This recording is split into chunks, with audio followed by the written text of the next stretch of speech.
Je crois que je suis en... En retard, j'ai rendez-vous quelque part. Je n'ai pas le temps de dire au revoir, je suis en... Donc c'est parti pour The Adventure of Dai, épisode 2, Dai et la princesse Leona. Alors le héros Sangoku doit escorter la princesse Bulma afin qu'elle accomplisse un rituel pour eux.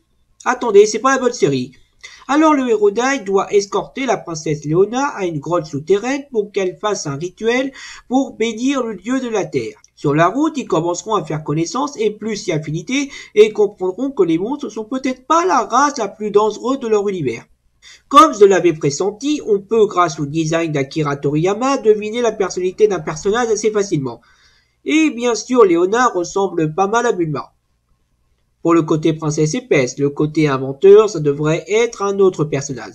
Bien que le côté épaisse ne dure pas très longtemps et que la franchise dont elle fait preuve en fait en finale un personnage assez sympathique. En plus, elle est assez mignonne. Oui, je sais, elle a 14 ans. Mais au Japon et en Espagne, c'est légal. Beaucoup moins sympathiques sont les méchants de cet épisode. Le mage et le vieux prêtre qui veulent éliminer Leona pour prendre le pouvoir.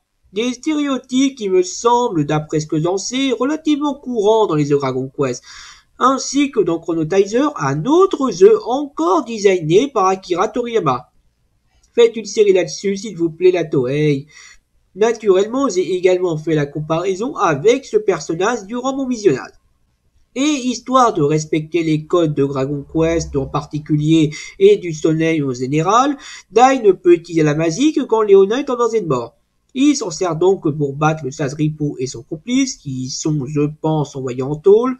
Et bien sûr, Dai ne sait pas refaire de magie juste après, sinon ça serait pas drôle.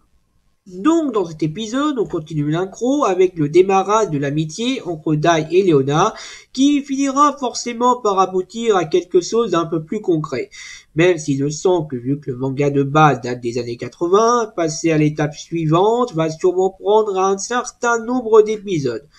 Dragon Quest et cette saga étant en effet assez prudes de ce côté-là. Quant à l'animation et l'OST, on reste toujours sur un bon niveau.